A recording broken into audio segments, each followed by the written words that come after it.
Ça fait maintenant 7 ans que je gagne ma vie grâce à ma passion et lors de ces 7 années, j'ai appris plein de choses que je voulais vous partager et c'est ce que je vais faire dans cette vidéo qui sera une vidéo autour de 10 astuces ou du moins 10 conseils que je peux vous donner en tant qu'indépendante, que ce soit des choses que j'ai pu faire, que j'aurais fait différemment, des choses que je n'aurais tout simplement pas fait ou des choses que j'ai pu apprendre récemment ou tout simplement au début de mon activité. Et aujourd'hui, on va parler de ça. Bonjour à tous, j'espère que vous allez bien. Bienvenue dans une nouvelle vidéo. Aujourd'hui, je vais, comme vous avez pu le voir dans le titre et dans l'intro, vous parler d'entrepreneuriat et plus particulièrement vous parler de 10 choses que je ferais différemment si je commençais mon activité là en 2024. Pour ceux qui ne me connaissent pas, je m'appelle Louisa, j'ai 29 ans et j'habite à Berlin. Je suis créatrice de contenu, mais également illustratrice, ce qui signifie que je gagne ma vie grâce à l'illustration, que ce soit à travers mes illustrations que je vends sur ma boutique ou à travers des commandes d'illustration, que ce soit pour des particuliers, pour des entreprises ou également pour des marques. Et dans ce cas-là, c'est très souvent de la création de contenu, que ce soit sur mon Instagram ou sur ma chaîne YouTube.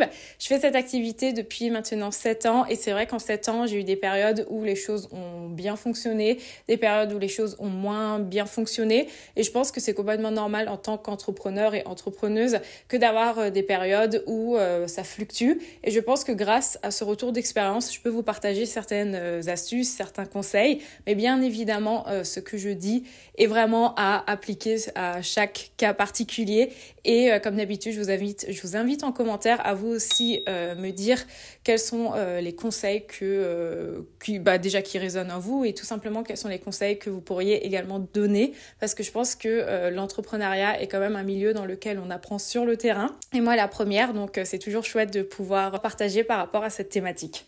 On va commencer par le premier point qui va être qu'il ne faut pas sous-estimer l'aspect financier et surtout l'aspect financier de votre structure. C'est vraiment une chose à laquelle je ne faisais pas attention et surtout au début. Lorsqu'on est en micro-entreprise, je trouve que la limite entre le côté personnel et le côté professionnel est vraiment très maigre, notamment au niveau de tout cet aspect financier. Alors certes, il faut avoir un compte pro et un compte perso, mais à la différence par exemple d'une société, tu ne peux pas déduire tes achats. C'est-à-dire que si aujourd'hui tu fais un achat avec ta micro ou avec ton compte personnel, on va dire qu'au niveau des impôts, dans la globalité, ça reste la même chose. Et c'est ça qui fait que parfois, ça peut être vraiment très flou et on se rend pas forcément compte de combien nous coûte réellement notre micro-entreprise ou du moins notre activité. Moi, je sais par exemple qu'au tout début, pendant des années, j'ai vendu sur Etsy, qui est une plateforme qui prend énormément de commissions. C'est vraiment indécent tout ce que Etsy prend, je tiens à le dire. Et par exemple, je regardais pas trop ça parce que je m'en rendais pas forcément compte. Et je suis convaincue aujourd'hui que j'ai perdu plusieurs centaines d'euros. Un autre point aussi, ça j'en ai déjà parlé plein de fois, je vous recommande vraiment, si vous souhaitez vous lancer dans l'entrepreneuriat, d'avoir de l'argent de côté. Je le dis dans toutes mes vidéos, mais pour moi, c'est primordial d'en parler. Je sais que la parole sur l'argent dans l'entrepreneuriat commence vraiment à se libérer par rapport à ça. Il y a un moment de ressources qui sont vraiment très chouettes, mais c'est pas parce qu'il y en a plein que je vais pas faire mon job de vous dire d'avoir de l'argent de côté ou du moins de bien vous préparer. Je l'ai déjà dit plein de fois, je le redis, mais vraiment ayez de l'argent de côté. Si vous n'êtes pas encore lancé et que par exemple vous êtes salarié, continuez à mettre de côté. Si vous vous lancez et que vous n'avez pas forcément de côté, essayez de voir si vous avez droit à des aides. Ça peut être le chômage, ça peut être peut-être la prime d'activité, ça peut être des aides par rapport à ton logement. Je pense vraiment que c'est primordial parce que des récits de personnes qui se sont lancées et pour qui ça n'a pas fonctionné, il y en a plein et c'est complètement normal parce que surtout dans le milieu de l'illustration, dans le milieu de l'art ou même dans le milieu de l'influence d'un point de vue général, c'est quand même des milieux où il y a beaucoup de personnes et ce sont des milieux où c'est assez compliqué de pouvoir s'en sortir. Et puis au-delà de ces milieux, je pense que d'un point de vue général, l'entrepreneuriat, ça peut prendre des fois plusieurs années pour que ça fonctionne pour toi. Donc vraiment, ne négligez pas ça. Et par la suite, si vous avez une activité, alors évidemment, c'est plus simple à dire qu'à faire. Moi aussi, je suis un petit peu comme tout le monde. Je suis face à l'inflation, je suis face à toutes ces problématiques actuelles qui font que oui, c'est très simple de vous dire d'avoir de l'argent de côté, même si vous avez votre activité. Mais si vous arrivez à le faire, vraiment, ayez un minimum d'argent de côté. Parce que ça, c'est vraiment une chose et je vous en parlerai un petit peu plus tard. Dans l'entrepreneuriat, on peut vraiment se retrouver avec des mois, voire des années qui fonctionnent moins bien. Et dans ces genres de cas, il faut vraiment pouvoir se protéger. Et c'est là que j'arrive à un autre conseil qui est que je vous recommande vraiment de vous renseigner, que ce soit lorsque vous vous lancez, mais également à partir du moment où vous avez un statut. Quels sont les non-avantages sociaux que vous offre votre statut, ou plutôt que ne vous offre pas en fait votre statut. Typiquement, moi, si j'ai une année qui fonctionne pas, j'ai pas de chômage en fait. Et cela, même si ça fait des années que j'ai donné plusieurs dizaines de milliers d'euros à l'État, ce statut aujourd'hui ne permet pas de bénéficier du chômage. Donc ça, c'est de vraies questions, il faut vraiment en être conscient.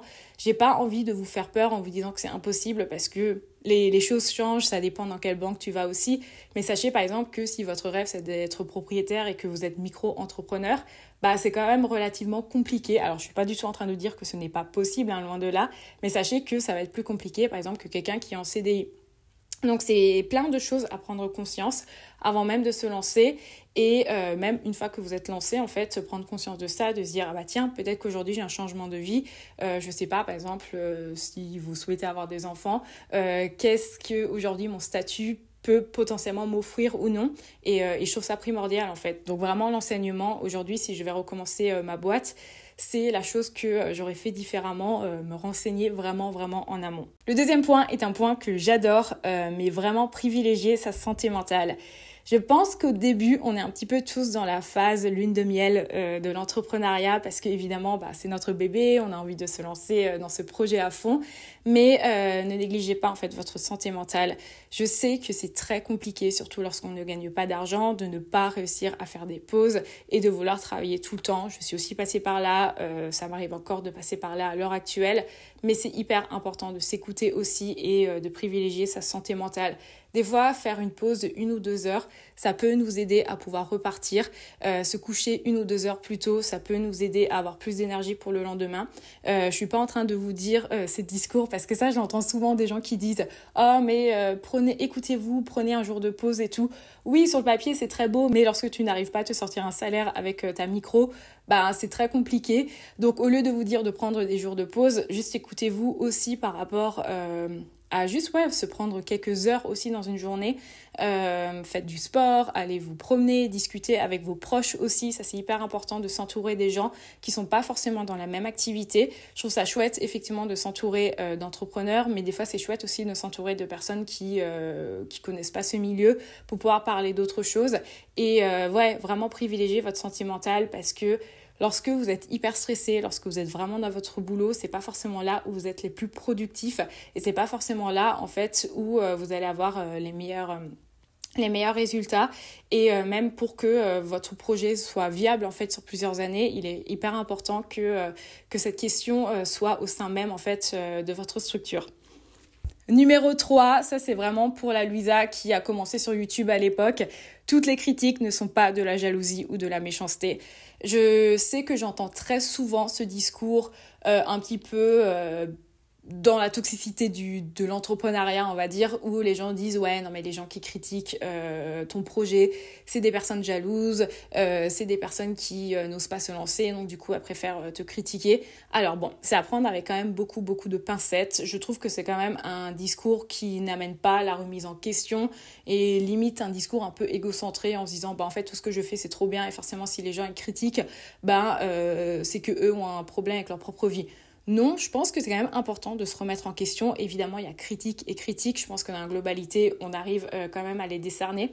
Mais si je devais recommencer aujourd'hui, je pense que j'aurais quand même beaucoup plus écouté les critiques à certains moments, au lieu de me braquer en me disant « Ah tiens, c'est juste des gens qui m'aiment pas », alors qu'en soi, c'était potentiellement des gens qui voyaient juste des failles dans ce que je faisais par exemple sur internet, et qui à cette époque-là j'aurais peut-être pu grandir, gagner en maturité ou même gagner en connaissance si j'avais écouté ces personnes. Donc ça c'est vraiment un conseil que je peux vous donner. Évidemment, entourez-vous de gens qui vont vous tirer vers le haut. Tiens, je l'ai pas mis ça dans la liste, mais oui, c'est un petit conseil bonus. Entourez-vous évidemment de personnes qui vous soutiennent dans vos projets, que ce soit votre partenaire, que ce soit vos amis, que ce soit votre famille. Vraiment, entourez-vous de gens qui sont là pour vous soutenir. Évidemment, on ne choisit pas sa famille, c'est plus simple à dire qu'à faire, mais dans la grosse globalité, évitez certains sujets. Je sais pas moi, si je sais pas, si vos parents ne vous soutiennent pas, voilà, relancez pas le sujet, entourez-vous à côté de ça de gens qui sont vraiment là en fait pour vous soutenir. Et tout ça pour dire que c'est important effectivement d'avoir ce noyau où tu as des personnes qui sont là pour te soutenir et pas non plus se braquer en se disant en fait toutes les critiques qu'on me fait sont des critiques négatives et des critiques juste dans le but de me faire mal, parce qu'en fait très souvent c'est grâce à des regards extérieurs qu'on se rend compte en fait qu'il y a des choses qu'on n'avait pas forcément vues. Le point numéro 4 rejoint un petit peu le premier point qui est connaître les bases de son entreprise et savoir faire. Ce que j'entends par là, c'est que lorsque vous allez créer une structure ou même si vous changez de structure, je vous ordonne, s'il vous plaît, de vraiment prendre conscience des enjeux et que ce soit des enjeux juridiques par rapport à vos impôts, par rapport à votre rémunération, parce que ça peut vraiment vous éviter de faire des erreurs et ça peut aussi vous éviter du stress. C'est tout bête, mais par exemple, chaque année, à la fin d'année, lorsqu'il faut payer la CFE, du coup, qui est la cotisation foncière des entreprises, il me semble. Je sais plus ce que c'est le terme, mais il me semble que c'est ça. Chaque année, je vois des stories de collègues entrepreneuses qui font des stories en mode « Oh non, j'avais oublié qu'il fallait payer ça, oh là là, c'est trop dur ». Et en fait, je suis dans ce truc de en fait, oui, effectivement, on peut l'oublier. Hein. Je suis pas du tout en train de dire qu'il faut penser à tout le temps. Mais typiquement, tu vois, c'est des choses, si on en prend conscience dès le début d'année, sont des choses, si on le sait en fait dès la création de son entreprise, on peut s'y préparer beaucoup plus facilement. Donc ça, c'est toutes ces questions en fait juridiques, de vraiment essayer de les comprendre. Je sais que c'est chiant, je sais que c'est pas forcément à portée de main pour tout le monde, mais sachez par exemple que dans l'auto-entrepreneuriat, c'est quand même très très très simplifié. Lorsque moi j'ai créé mon ERL, j'avais aucune conscience en fait de comment les choses fonctionnaient, et je pense que c'est ça aussi qui a fait que j'ai fini par fermer cette société, parce que j'avais pas les clés de départ. Et que en fait c'est primordial, c'est pas parce que tu as un cabinet comptable que le cabinet comptable doit s'occuper de tout, c'est à toi aussi d'avoir tes propres clés à la base. Donc ça vraiment je vous recommande quand même de faire des recherches, regarder des formations, même si ce sont des formations payantes. Je sais que ça fait vraiment très peur, mais des fois tu vois il suffit de mettre une centaine d'euros dans une formation que tu regardes une fois, et si ça te permet ensuite d'être serein par rapport à la suite pendant plusieurs années, c'est quand même 100 euros qui sont très bien investis. Je sais que des fois il y a des séminaires qui peuvent être organisés, je sais pas moi, par la Chambre des métiers. Il y a plein de ressources, il me semble, en plus aussi sur Instagram, qui sont des ressources gratuites. Il y a plein de chaînes YouTube. Donc voilà, renseignez-vous par rapport à ça. Ça, c'est vraiment primordial. Et dans la même trame, une des plus grosses erreurs que j'ai pu faire au début, c'est vraiment le fait que je ne savais pas facturer. Déjà, je ne savais pas facturer par rapport à mon taux journalier. Je ne connaissais pas mon taux journalier. Ça se calcule assez facilement. Je vous mettrai des ressources à l'écran si ça vous intéresse. Et d'ailleurs, je vous mettrai toutes les ressources en barre d'infos, mais pareil, ça vous permet de savoir en fait combien est-ce que vous avez besoin d'un minimum tous les jours pour pouvoir vivre. Au début, je savais pas du tout, du coup je faisais des prestations qui étaient 10 fois moins chères que ce dont j'avais besoin, et résultat des comptes, en fait je vivais grâce au chômage et pas du tout grâce à mon activité. Donc voilà, vraiment renseignez-vous par rapport à ça. Apprenez aussi à bien facturer. C'est quoi bien facturer? C'est pas avoir une très belle facture qui est faite sur Canva, qui est faite sur InDesign, c'est avoir une facture avec toutes les mentions qui sont obligatoires. Vraiment, ça c'est un conseil primordial que je peux vous donner. Moi, pendant des années, je faisais hyper attention à avoir une trop belle facture, et c'est très bien si ça vous fait plaisir, mais c'est absolument pas nécessaire en fait. Le plus important, c'est que tu aies les mentions légales et que le client, à la fin du compte, te paye. Donc ça c'est un conseil. Pareil, les factures, il faut qu'elles soient numérotées dans l'ordre. À partir du moment où tu as de l'argent qui arrive sur ton compte, il faut qu'il y ait une facture qui soit associée. C'est tout bête, mais pendant des années, je recevais de l'argent de YouTube et je n'ai jamais facturé ça. C'est-à-dire que on ne sait pas d'où vient cet argent, façon de parler. Donc t'as plein de choses comme ça en fait qu'il faut vraiment prendre conscience. Toujours dans ces questions de facturation, comment est-ce que ça fonctionne aussi avec les clients, comment est-ce que toi tu te protèges. Tu peux te protéger en faisant des conditions générales de vente que je vous recommande vraiment de faire. Ça peut être soit un papier à part, soit ça peut être directement mentionné sur votre devis. Comment est-ce que vous vous protégez, mais aussi comment est-ce que vous protégez le client, parce que pour moi une prestation en fait c'est dans les deux sens, c'est-à-dire que le client s'engage à te payer et va avoir quelque chose en retour, et toi tu es là aussi pour pouvoir faire ta partie du boulot. Donc ça c'est hyper important. Typiquement si vous faites de l'illustration comme moi, on n'envoie jamais l'illustration finale avant d'avoir reçu le paiement. Donc pour ça, soit tu envoies l'illustration en tout petit, soit tu mets un filigrane dessus. Donc ça, c'est des choses très souvent qu'on apprend au fur et à mesure. C'est très triste à dire, mais il suffit des fois d'une mauvaise expérience, et je pense qu'on en a tous et toutes déjà eu une, et c'est grâce à cette mauvaise expérience que par la suite tu peux te protéger et que tu sais comment mettre en place les choses. Qu'est-ce que je vous avais marqué d'autre? Si on ne sait pas faire, on demande s'il vous plaît. C'est normal qu'on ne sait pas tout faire, ça j'ai déjà dit dans plein de vidéos. Mais les gars, j'ai fait tellement de bêtises. Au tout début, ma compta, c'était n'importe quoi. Et vraiment, si l'URSSAF m'était tombé dessus au tout début, alors je pense pas que ça aurait été possible parce que je gagnais si peu d'argent, mais vraiment, il m'aurait dit... Qu'est-ce qui se passe en fait? Vraiment, qu'est-ce qui se passe? Je n'avais pas de justificatif, je ne savais pas comment, je sais pas moi par exemple, facturer YouTube, facturer Patreon, toutes ces questions, alors que si on ne sait pas, bah, on demande à un cabinet comptable, on demande à des collègues, vraiment on se renseigne par rapport à ça et si vraiment on ne souhaite même ne pas le faire, on peut payer des prestataires pour le faire et moi c'est ce que je fais via un cabinet comptable par exemple pour être sûr que ma comptabilité soit bien faite tous les mois. Et donc j'arrive au 5e point par rapport à ça qui est demander de l'aide. Je sais qu'on a un peu cette vision, notamment sur les réseaux sociaux, du héros moderne de l'entrepreneuriat, un petit peu cette représentation de la personne qui fait tout toute seule. Et on adore ça. De toute façon, on aime les success stories.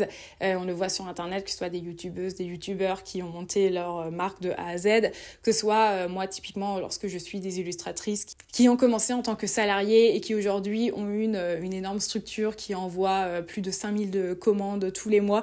J'adore ça. Et vraiment, je trouve ça trop passionnant et je trouve ça hyper inspirant. Mais ces personnes, à un moment ou à un autre, se sont faites aider et ça c'est primordial aussi. On n'arrive pas à tout faire, déjà que ce soit par rapport au temps et aussi par rapport à nos compétences. C'est-à-dire que moi, typiquement en matière d'art, je peux faire plein de choses parce que j'ai les études dans l'art et que j'ai aussi toute l'expérience en tant qu'autodidacte. Cela dit, j'ai jamais eu d'expérience en comptabilité, j'ai jamais eu d'expérience par rapport... à d'autres problématiques, donc pour ça je me fais aider par la suite lorsque la partie création de contenu influence, enfin plutôt on va dire la rémunération liée à l'influence et la création de contenu est arrivée dans mon métier. Au début j'ai fait par moi-même, j'étais sous-payée, j'ai signé des contrats qui voulaient dire tout et rien parce que je ne l'ai jamais étudié jusqu'au jour où je me suis associée avec quelqu'un qui est formé par rapport à ça et qui aujourd'hui peut m'aider sur cette question. Donc vraiment, je pense que c'est hyper important de ne pas hésiter à demander de l'aide, que ce soit à travers d'autres corps de métier ou même à travers ses proches. Si vous avez des problèmes financiers, n'hésitez pas aussi à demander autour de vous. Des fois, ça peut faire du bien, tu sais, juste avoir un coup de pouce. Par exemple, avoir un de tes proches qui va te donner, je sais pas moi, pendant 2 mois, un salaire.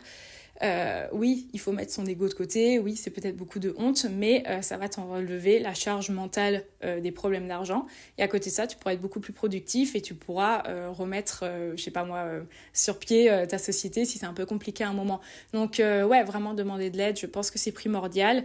Et par rapport à plein de choses, et même en fait, très souvent, on s'en rend pas forcément compte, mais dans ses proches, des fois, on a des gens qui ont des capacités que nous, on n'a pas forcément et donc on peut demander de l'aide de la même façon que toi, tu vas aider tes proches aussi et je pense que c'est vraiment primordial.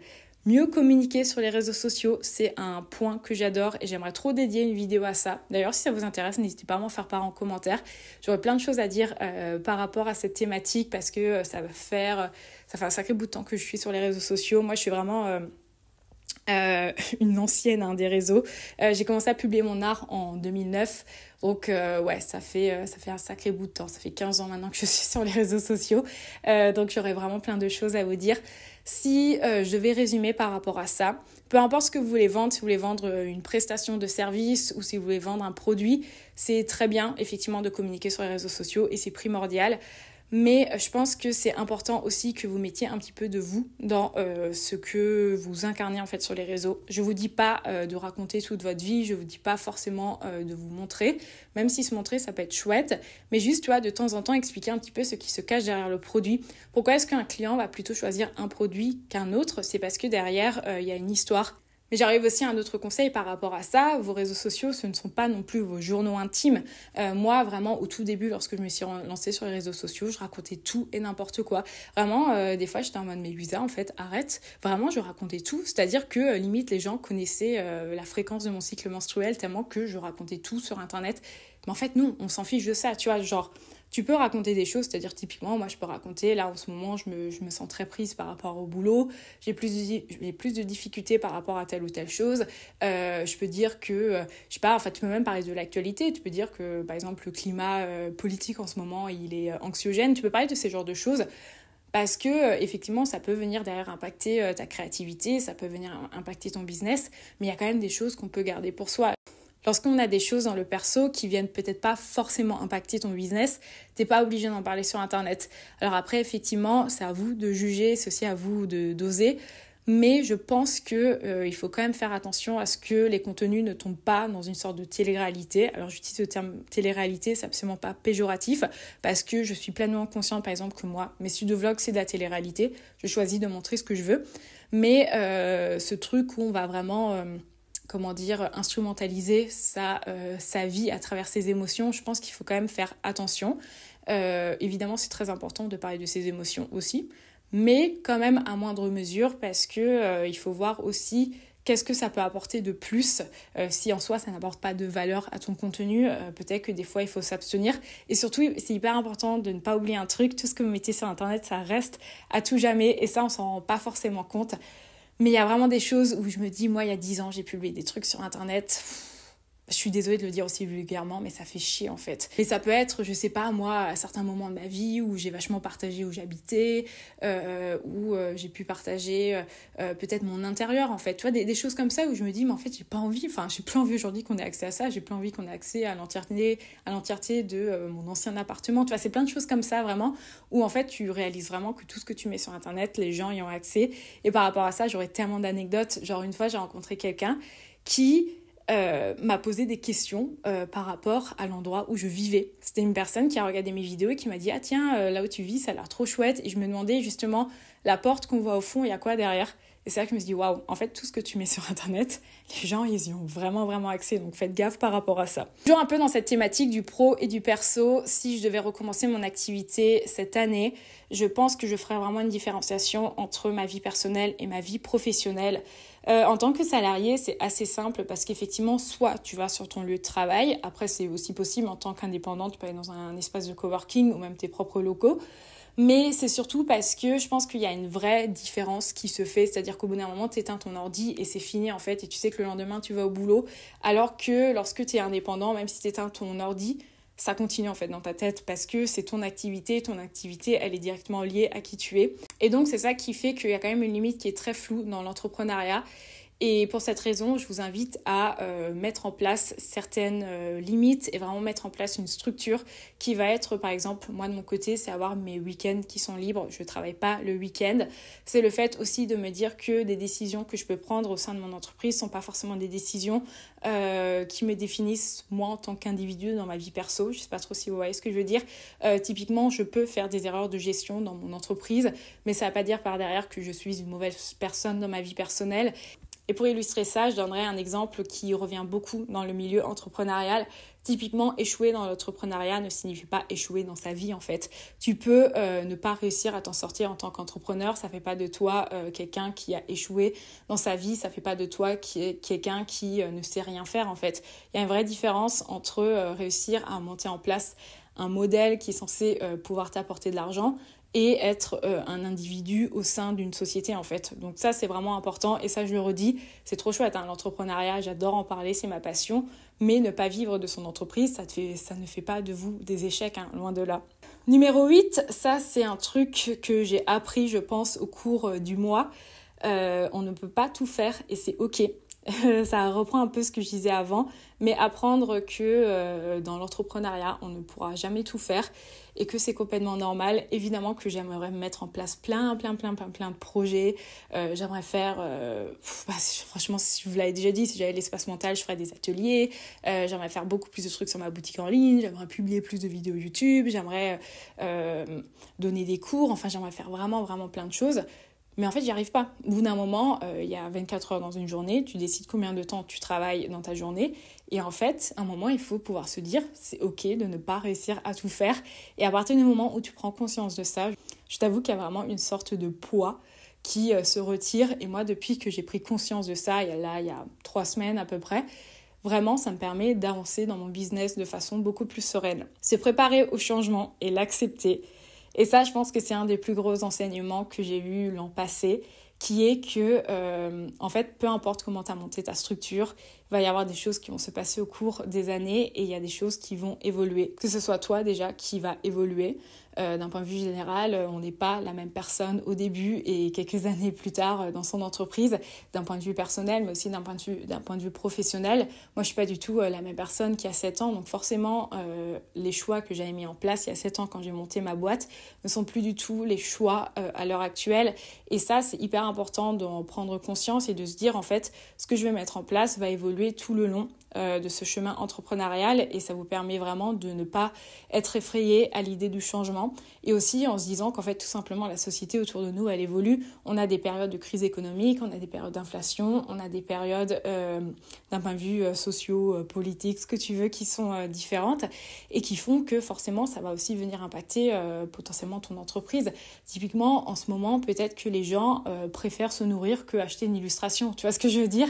Donc ça aussi c'est important de se dire en fait tout le long de ton entreprise, il y a des choses qui vont changer et en fait, comment est-ce que tu te réadaptes au changement? Si vous avez peur du changement, avant même de monter votre boîte, peut-être ne vous lancez pas en tant qu'entrepreneur parce que c'est vraiment ça le challenge, c'est comment s'adapter en fait chaque année face aux choses qui nous font évoluer et en fait, à partir du moment où tu dis je suis OK avec ça, c'est là où tu peux vraiment avancer et tu peux justement, je trouve, te challenger au sein de ta société. Et le dernier qui selon moi est primordial, qui est n'attendez pas que ce soit parfait pour vous lancer parce que spoiler, ça ne sera jamais parfait. Ça, je peux vous donner le meilleur des exemples, ma boutique en ligne. Selon moi, ma boutique en ligne n'est pas 100% aboutie, j'aimerais faire les choses différemment. Mais en fait, il y a un moment, soit j'attends éternellement et elle va jamais sortir, soit je me lance. Et ça, c'est le meilleur conseil que je peux vous donner. Peu importe ce que vous faites, vraiment lancez-vous parce que en fait dans tous les cas vous pourrez toujours travailler sur votre projet. C'est-à-dire que moi, voilà, je vais vraiment prendre l'exemple de la boutique. Ma boutique, si je devais m'écouter, je changerais typiquement les photos, je changerais encore des choses sur le site internet, je changerais le packaging qui est là derrière. Et en fait, ça serait sans cesse. Et ça ne fait que repousser, en fait, l'échéance de l'ouverture de la boutique. Sauf qu'à un moment, il faut le faire. Et en fait, lorsque je l'ai réouverte, là, il y a 1 mois, ça a super bien fonctionné. J'ai eu plein de ventes. Alors que si j'avais continué à vouloir travailler sur les détails, j'aurais très certainement travaillé sur les détails pendant 1 an. Et donc ça, c'est important de vous dire qu'en fait, peu importe le projet que vous allez mettre en place, ça ne sera jamais parfait. Donc à un moment ou un autre, il faut dans tous les cas se lancer. Et surtout, il ne faut pas attendre d'avoir le matériel pour pouvoir le faire. Ça, je pense particulièrement au début, je me disais ah oui, mais j'ai pas d'imprimante, du coup, je peux pas ouvrir ma boutique en ligne. En fait, c'est pas grave, je suis allée chez l'imprimeur, j'ai fait mes impressions. Et c'est comme ça que je me suis lancée. Donc, ne laissez pas en fait les éléments extérieurs être une excuse pour vous lancer parce que dans tous les cas, même si vous avez, je sais pas moi, 20 000 € sur votre compte et que vous avez le meilleur matériel du monde, il y aura toujours une chose à redire. Et c'est comme ça en fait, il y aura toujours des choses à redire dans ce qu'on fait. Donc à un moment, juste lancez-vous et après vous pouvez effectivement par la suite vous réadapter. Donc voilà, ça c'était les 10 conseils que je peux vous donner et un petit peu les 10 astuces retour d'expérience. Si vous avez d'autres choses à dire par rapport à ça, je suis preneuse, n'hésitez pas à m'en faire part en commentaire. Et ouais, je crois que j'ai bien parlé. J'espère en tout cas que cette vidéo vous aura plu. Si vous avez d'autres thématiques de vidéos autour de l'entrepreneuriat ou même des questions, n'hésitez pas à m'en faire part. Et je vous souhaite une très bonne création. À bientôt!